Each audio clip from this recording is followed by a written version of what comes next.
আল্লাহ নবী বলে, তোমরা একটা বুদ্ধিমান জ্ঞানী পুরুষকেও তোমরা পাগল করে ফেলতে পারো, যে কোনো অ্যাক্টিং এ, যে কোনো আচরণে, যে কোনো মৃদু কথায়, মিঠা মিঠা কথার দ্বারা তোমরা পাগল করে ফেলতে পারো।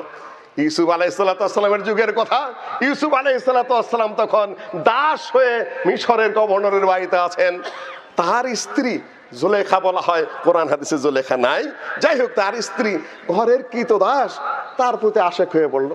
চিন্তা করতে পারেন, গভর্নরের স্ত্রী আজিমে আছে, কাপড় পর্যন্ত টেনে ধরো, দরজা আটকে নিয়ে। ইতিমধ্যে তো গভর্নর এসে হাজির।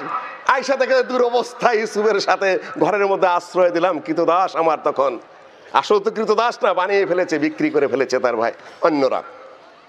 তখন সাথে সাথে কথা ঘুরিয়ে ফেলেছে, এই লোকের কি, কাকে তুমি ঘরে আনছো, দেখো কি অসভ্য, কি বদমাইশ, আমার গায়ে হাত দিয়ে ফেলেছে। কেস উল্টে দিল সাথে সাথে মুহূর্তের মধ্যেই মহিলা। আল্লাহ নবী বলে, এটা তোমরা পারো,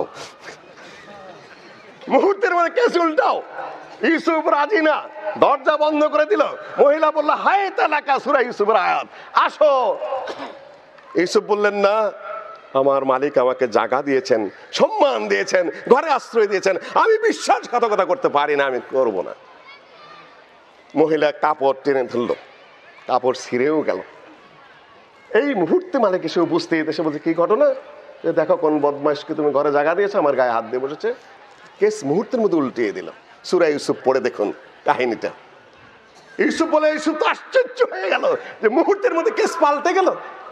ফাশাহিদা শাহিদুম মিন আহলিহা, ঘরের একজন বুদ্ধিমান লোক বলছে যে দেখো, কাপড় যদি সামনের থেকে ছিঁড়া থাকে তাহলে দোষ ইউসুফের, আর আমার যদি পিছন দিকে ছিঁড়ে থাকে তাহলে দোষ হলো কার, মহিলার। সামনের থেকে ছিঁড়া মানে ইউসুফ সামনাসামনি ধস্তাধস্তি করেছে, আর যদি পিছন দিকটা ছিঁড়ে থাকে তাহলে ইউসুফ বের হওয়ার চেষ্টা করছে, মহিলা পিছন দিক থেকে টেনে ধরেছে। পুলিশের ডিআইজি সাহেব এখান থেকে কিছু শিকার আছে, কিন্তু তদন্ত, আগের যুগেও তদন্ত ছিল, কত বড় বুদ্ধিমান। বাদশাহ বললেন যে কথা ঠিক, তদন্তের পদ্ধতি রাইট, ক্লু ওকে। ইউসুফ ভাগারই চেষ্টা করেছে, কাপড় পিছন দিকতে ছিঁড়া, ও টেনে ধরেছে। তিনি মেনে নিলেন সাথে সাথে, কথা তো ঠিক, আগের যুগের মানুষরা সৎ ছিল।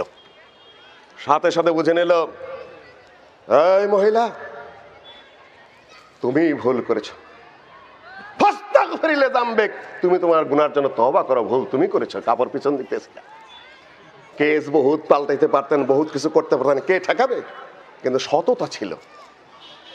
ইউসুফ আরেদান হাজা, ইউসুফ দেখো, আমি মিশরের গভর্নর, আমার বদনাম হবে, ইজ্জত যাবে, পথে ঘাটে তুমি কিন্তু এটা কোন কারণে বলতে যাও না। আরেদান হাজা, আর ইস্তিগফার ওয়াস্তাগফির লিযামবিক, তুমি ভুল করেছো, গুনার জন্য তওবা করো। কিন্তু এইটা নিয়ে যদি তালাকও দেয়, এত বড় মানুষ, সমাজে তার বদনাম হয়ে যাবে।